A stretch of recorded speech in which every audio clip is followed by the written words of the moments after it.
প্রিয় দর্শক, প্রতিদিনের মতো আবারও আজকে আরেকটা ভিডিও নিয়ে আসলাম। ভিডিওটা লাইক দিয়ে দেখা শুরু করবেন। এখানে সকালবেলা আমি খিচুড়ি বসিয়ে দিয়েছি। খিচুড়িতে মাত্র 2টি সিটি দিয়েছি। এর ভিতরে ঢাকনাটা খুলে এখন কিছু ধনেপাতা দিয়ে দিচ্ছি।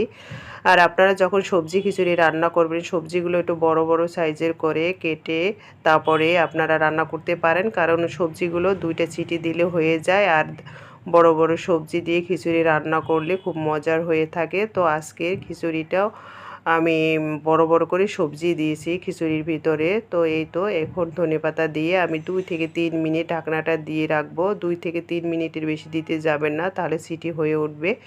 আর সিটি দিলে দেখা যায় যে নিচে লেগে যাবে আর সবজিগুলো ভর্তা হয়ে যাবে। এই যে দেখুন আমার খিচুড়িটা একেবারে রান্না শেষ হয়ে গিয়েছে। তো এই তো সকালে রান্না শেষ, এখন আমি দুপুরের জন্য রান্না বসিয়ে দিয়েছি। এখানে আলু আর বেগুন কেটে নিয়েছি আর লাল শাক ভাজি করে নেব, এই জন্য শাকগুলো আমি এখনও কেটে নিইনি। আর এখানে আমি ধনেপাতা ধুয়ে ফ্রেশ করে নিয়েছি, পাবদা মাছ আমি ভিজিয়ে রেখেছি। আর আমি আজকের পাবদা মাছ দিয়ে বেগুন আর আলু মাখা মাখা ঝোল করে নেব ধনেপাতা দিয়ে। আর এই শাকটা আমার একেবারে রান্না করা শেষ হয়ে গিয়েছে। এখানে মাছগুলো আমি ভেজে নিচ্ছি। পাবদা মাছগুলো অনেক বড় সাইজের ছিল। এই যে দেখুন, আমার পাবদা মাছ বেশি একটা খাওয়া হয় না, কারণ আমার কাছে বেশি একটা ভালো লাগে না। দেখেছি বাচ্চারা একটু খায়, সেজন্য রান্না করা।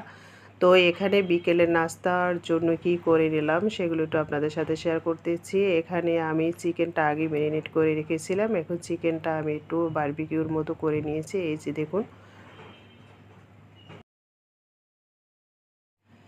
উপরে বাটারের পরিমাণ কম হয়ে গিয়েছে, এজন্য লেগে গেছে। এটা আপনারা সাব স্যান্ডউইচও তৈরি করতে পারেন।